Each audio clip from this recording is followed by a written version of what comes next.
할렐루야. 오늘 하루도 말씀으로 성령으로 충만한 하루가 되시기를 축복합니다. 시편 149편 할렐 시편인데요. 1절도 여호와를 찬양하라. 그리고 9절 마지막에도 너희는 여호와를 찬양하라. 이렇게 선포합니다.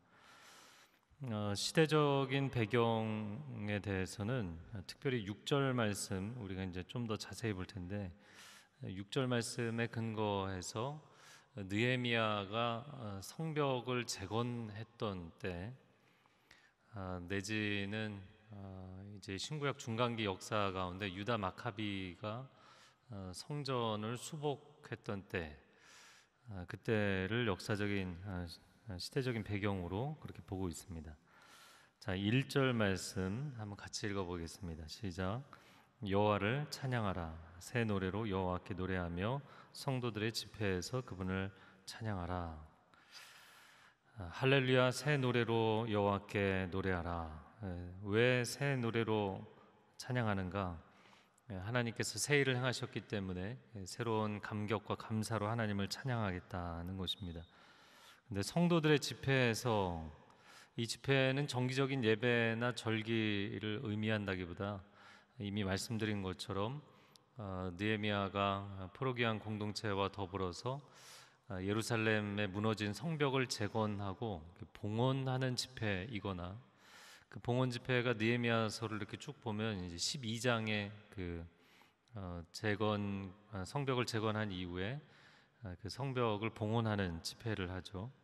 그 장면이거나 아니면 기원전 164년 유다 마카비 라는 사람이 안티오코스 4세 에피파네스, 성경에서 주로 이제 적그리스도로 많이 표현이 된 사람인데 이 사람이 성전을 완전히 엉망을 만들어 놨었죠.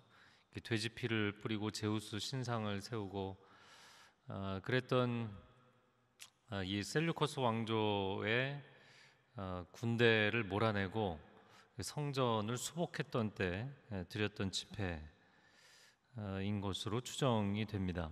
자, 그래서 2절의 말씀 한번 같이 읽어보겠습니다. 시작. 이스라엘은 자기를 만드신 분을 즐거워하며 시온의 자녀들은 그 왕을 기뻐하라. 이스라엘을 만드신 분은 하나님이신 줄로 믿습니다.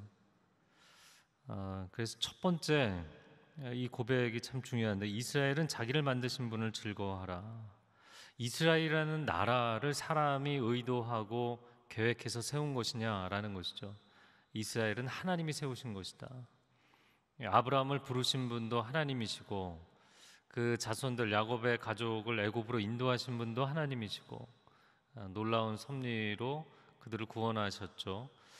그리고 400년 동안 히브리 민족으로 세우시고 또 출애굽시키셔서 이스라엘 나라로 만드신 분 하나님이십니다. 약속의 땅으로 인도하신 분이 하나님이십니다. 그러니까 그들을 만드신 분이 하나님이시기 때문에 그들이 예루살렘이 무너지고 포로로 끌려갔을지라도 하나님이 회복하신다. 저를 한번 따라해 보시겠어요? 부르신 그분께서 끝까지 책임지십니다.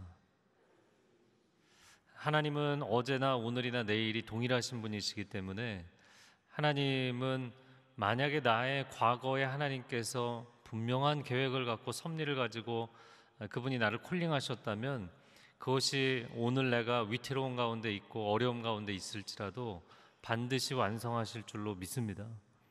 왜냐하면 하나님은 일관성이 있는 분, 영원하신 분, 신실하신 분이시기 때문인 거죠. 그래서 빌립보서 1장 6절 말씀에 너희 안에서 착한 일을 시작하시니가 그리스도 예수의 날까지 이루실 줄을 우리가 확신하노라 말씀했던 것이죠. 그렇게 성전을 수복하고 나서 이들이 돌이켜보니까 하나님이 우리를 부르셨기 때문에 반드시 회복하실 것이다. 셀류커스 왕조에 대한 이야기는 이 신구약 중간사에 나오는 것이지만 알렉산더가 세웠던 이 헬라 제국이 넷으로 갈라지고 그 넷으로 갈라진 중에서 가장 패권 국가로 역할을 했던 것이 이제 셀류커스 왕조와 톨레미 왕조였죠. 그러니까 그 강력한 군대를 어떻게 피지배 민족이었던 이 유대인들이 말하자면 뭐 게릴라전으로 이긴 거잖아요. 그리고 그들을 몰아낸 겁니다. 이게 놀라운 사건이죠. 정말 하나님께서 우리를 부르셨기 때문에 그분이 책임지시고 우리를 회복하신 것이다. 이런 고백이 있었던 거죠.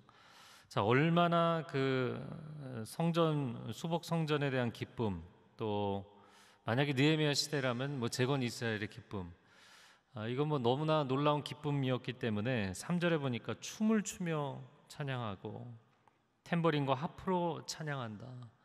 마치 홍해를 건넜을 때처럼 그렇게 춤을 추며 온갖 악기를 사용해서 하나님을 찬양합니다. 그리고 5절에 보면 또 이게 얼마나 영광스럽다고 생각을 했는지 이 잠자리에서 큰 소리로 노래한다. 네, 침상에 누워서도 잠을 이루지 못하고 막 노래를 부르고 자다가도 일어나서 찬양을 부를 만큼 이 감격적이고 기쁜 일이다라는 것이죠. 자, 그 중간에 나오는 4절 말씀 한번 같이 읽어보겠습니다. 시작. 여호와께서 그 백성들을 기뻐하시니 그분은 겸손한 사람들에게 구원의 관을 씌우실 것이다. 자, 하나님이 어떻게 이 놀라운 일을 행하셨는가 생각을 해보니까 그분이 우리를 만드신 분이시기 때문에 책임지신 것이구나.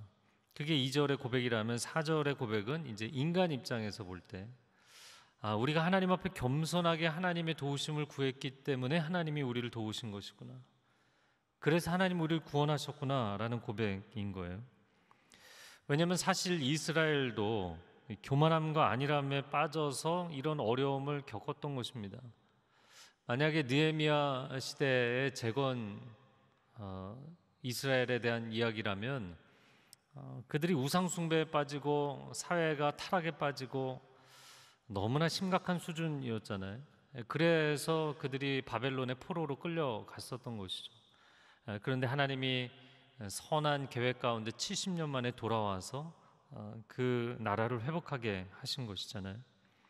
만약에 이것이 유다 마카비 시대 기원전 164년 기원전 2세기의 일이라면 그들이 그렇게 다시 돌아와 하나님 앞에 예배할 수 있도록 해주셨음에도 불구하고 말라기서에 보면 뭐라고 나오나요? 예배 드리는 게 너무 귀찮다. 이 제사 제도 너무나 까다롭고 우리가 하나님 앞에 이렇게까지 해야 되느냐?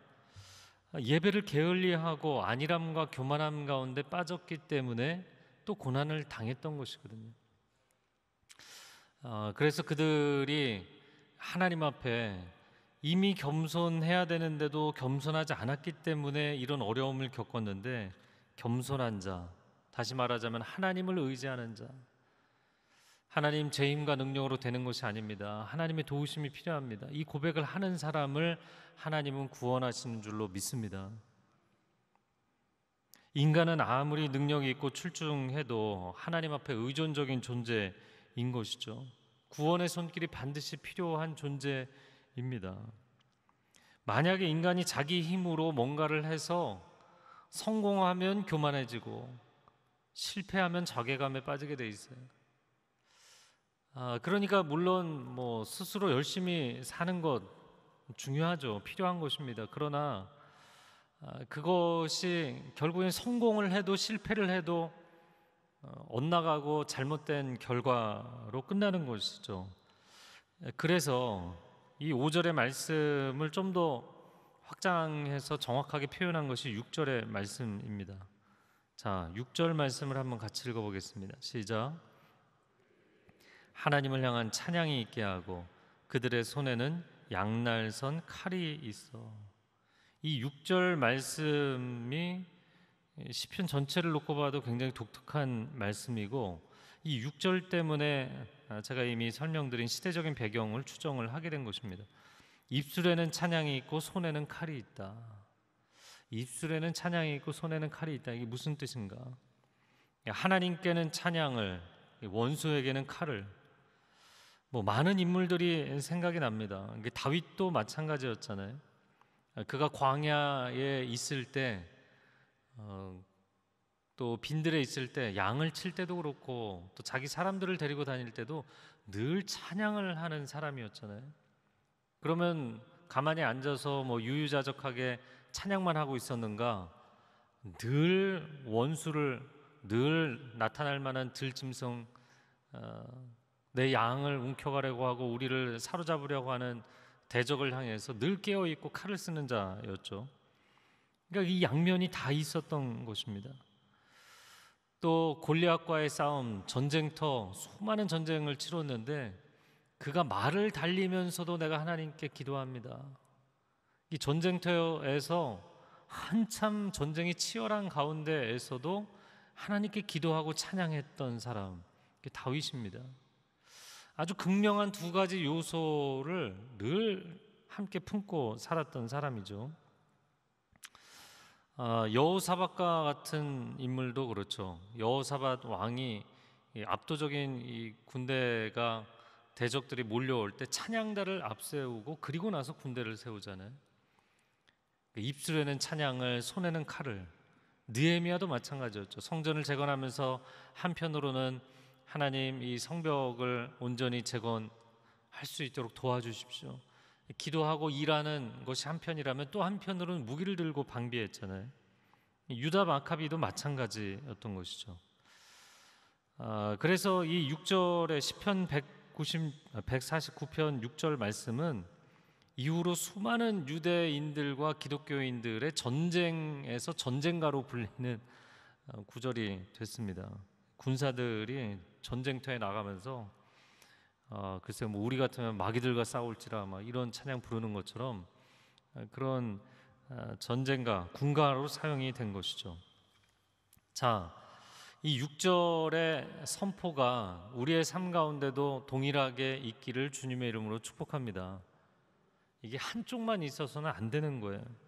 만약에 내가 찬양만 하고 기도만 하면 다 해결이 되느냐? 여러분, 찬양하고 기도해야 되지만 실제적인 노력을 기울여야 되죠. 자기가 지금 처해 있는 상황에서 최선을 다해 싸워내야 됩니다. 뚫고 나가야 됩니다.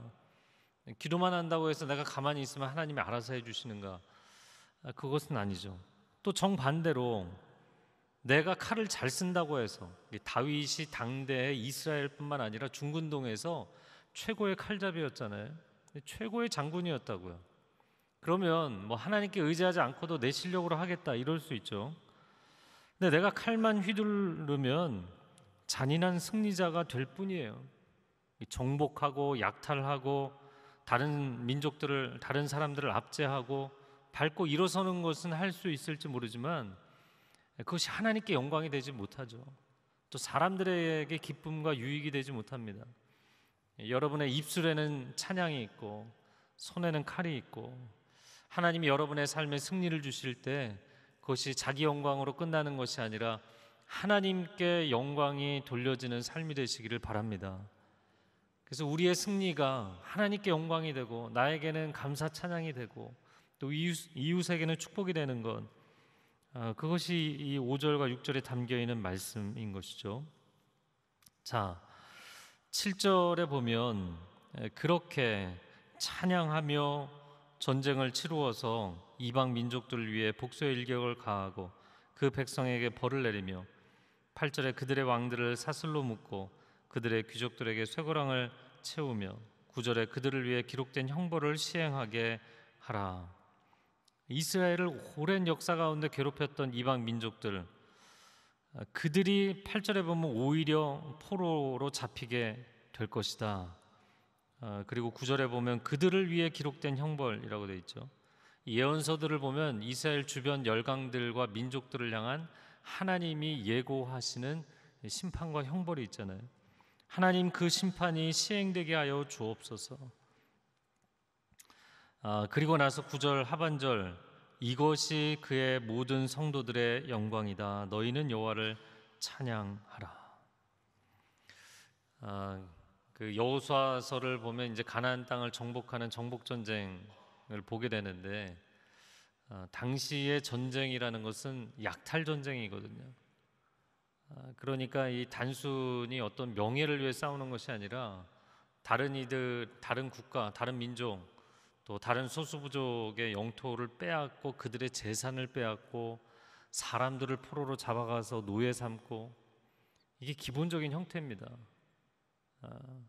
그런데 하나님께서 이스라엘 백성들에게는 거룩한 성전을 명하시잖아요.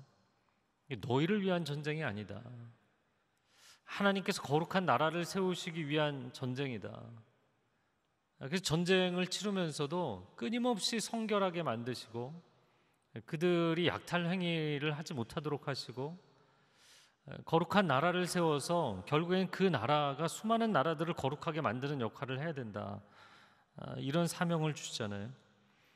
여러분, 크리스찬들이 잘못된 신앙관에 빠지면 우리도 세상 사람들하고 똑같이 내가 내 분야에서 성공해서 내가 다른 사람들을 밟고 일어나서 내가 유명해져서 내가 영향력이 생겨서 내가 다른 사람들보다 지위가 높아져서 일단 거기까지 똑같이 세상 사람들하고 생각하는 거예요. 그리고 내가 그 자리에 서면 하나님께 영광이 된다.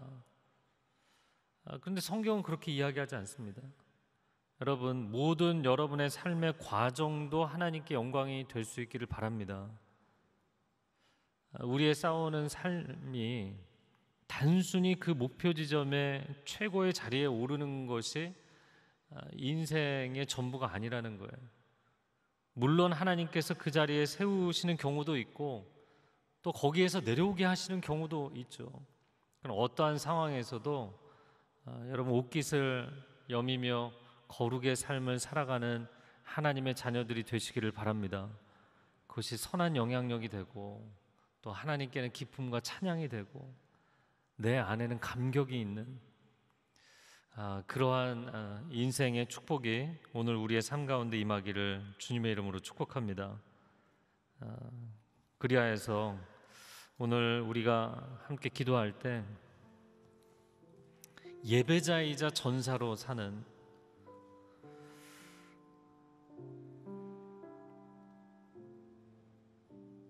치열하게 싸우고 치열하게 삶을 살아가는 전사로 살아갈 뿐만 아니라 정말 하나님 앞에 행복하게 즐겁게 노래하고 찬양하는 예배자로 살아가는, 하나님 내 삶이 한쪽으로 무너지지 않게 하여 주시고 예배자의 삶과 치열한 전사의 삶이 내 삶 가운데 균형을 이룰 수 있게 하여 주옵소서. 오늘 하루도 찬양하며 선포하며 삶의 자리로 나아가는 하나님의 백성들에게 승리를 허락하여 주시옵소서. 우리 두 손을 주님 앞에 올려드리고 주여 한번 외치고 함께 기도하겠습니다. 주여, 오 주님, 우리의 삶을 주님께 올려드립니다. 우리의 삶에 얼마나 압박해오는 문제들이 많은지 모릅니다. 우리를 오해하고 공격하고 우리의 삶을 무너뜨리고자 하는 영적 전쟁이 얼마나 치열하게 벌어지는지 모릅니다. 깨어서 살아가게 하여 주옵소서. 내가 이 새벽에 하나님 앞에 엎드리고 골방에 엎드려 기도하며 하나님의 얼굴을 구하며 나아갑니다. 하나님의 은혜를 구하며 나아갑니다. 하나님, 그러나 이것이 그냥 기도하고 찬양하는 것으로 끝나는 것이 아니라 삶의 자리에 믿음으로 선포하고 약속을 선포하고 나아갈 때, 찬양을 선포하며 나아갈 때 어둠의 권세들이 떠나가게 하여 주옵소서. 어둠의 그림자들이 떠나가게 하여 주옵소서. 귀신의 역사가 떠나가게 하여 주시옵소서. 영적 전쟁에서 승리하게 하여 주옵소서. 우리를 무너뜨리고자 하는 모든 어리석은 계획들이 하나님, 그 계획이 성취되지 못하도록 하나님 일하여 주시고 역사하여 주시옵소서. 성령 하나님, 우리의 삶 가운데 최선을 다할 때 하나님, 우리의 노력으로 끝나지 않게 하여 주시고 우리의 계획으로 끝나지 않게 하여 주옵소서. 우리 자신의 능력으로 끝나지 않고 우리의 영광으로 끝나지 않게 하여 주시며 하나님의 영광을 구하며 나아가는 하나님의 백성들 될 수 있도록 주님 인도하여 주시옵소서.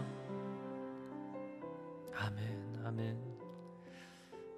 하나님, 이 시대에 많은 사람들이 심리적으로 많이 답답하고 무너져 있고 사방으로 압박을 경험하고 있습니다. 이 시간 하나님의 자녀들 그 심령 가운데 성령님 찾아와 주시고 말씀하여 주시어서 새 힘을 허락하여 주시옵소서. 우리와 우리 자녀들 가운데 우울증이 있는 사람들, 주님, 그 우울증이 씻겨지게 하여 주시옵소서. 예수 그리스도의 이름으로 명하노니 우울함을 주는 우리의 마음의 모든 어두운 그림자들은 떠나갈지어다. 우리의 마음 가운데 패배감을 주는, 실패감을 주는, 절망감을 주는 어둠의 영들은 떠나갈지어다. 우리의 삶을 압박하며 영적 전쟁으로 공격하는 귀신의 역사는 떠나갈지어다. 하나님의 자녀들에게 승리를 허락하여 주시옵소서. 영적으로 돌파하고 나아갈 수 있는 담대한 다윗과 같은 느헤미야와 같은 유다 마카비 같은 믿음의 용사들이 될지어다. 이 시간 한 번 더 기도할 때 주여 삼창하고 하나님의 승리를 구하며 함께 기도하겠습니다. 주여, 주여, 주여. 오 사랑하는 주님, 사방으로 애워쌈을 당하고 압박을 당하고 원수들에게 공격을 당하는 하나님의 사람들이 있습니까? 주여 긍휼히 여겨 주옵소서. 긍휼히 여겨 주옵소서. 이 어려운 가운데서 건지실 분은 오직 하나님 한 분이십니다. 하나님의 백성들에게 승리를 허락하여 주시옵소서. 하나님 뚫고 나아갈 수 있는 힘을 허락하여 주시옵소서. 마음 가운데 우울함과 절망과 근심과 하나님 포기하고자 하는 마음들이 있는 사람들 다시 일으켜 세워 주시옵소서. 도전할 수 있게 하여 주시고 믿음으로 선포하게 하여 주시고 하늘에서 지혜와 능력을 허락하여 주옵소서. 감당할 수 있는 능력을 허락하여 주시옵소서. 영적 전쟁에서 승리하는 하나님의 백성들이 될 수 있도록 성령 하나님 세일을 행하여 주시옵소서. 사랑하는 주님 감사합니다. 우리가 오늘 하루 호흡할 수 있는 힘을 주시는 분도 하나님이시고, 하나님 이 삶의 어려운 자리에서도 다시 일어서게 하시고 이 영적 전쟁터에서 승리하게 하시는 분 하나님이신 줄로 믿습니다. 우리를 사로잡고자 하고 무너뜨리고자 하는 모든 어둠의 권세는 우리가 찬양하며 선포하며 나아갈 때 하나님의 거룩한 임재 가운데 다 흩어지게 될 줄로 믿습니다. 하나님의 사람들에게 담대함을 허락하여 주시고 오늘 하루도 큰 승리가 임하게 하여 주시옵소서. 이제는 우리 주 예수 그리스도의 은혜와 하나님 아버지의 놀라우신 사랑과 성령님의 교통하심이 영적 전쟁의 한가운데 승리를 허락하실 하나님을 신뢰하며 나아가는 귀한 하나님의 백성들 위해, 소중한 가정과 자녀들과 일터 위에, 한국교회 위에, 저 북녘 땅 위에, 지금도 생명 걸고 복음 증거하는 귀한 선교사님들 위에 이제로부터 영원토록 함께하여 주시기를 간절히 축원하옵나이다. 아멘.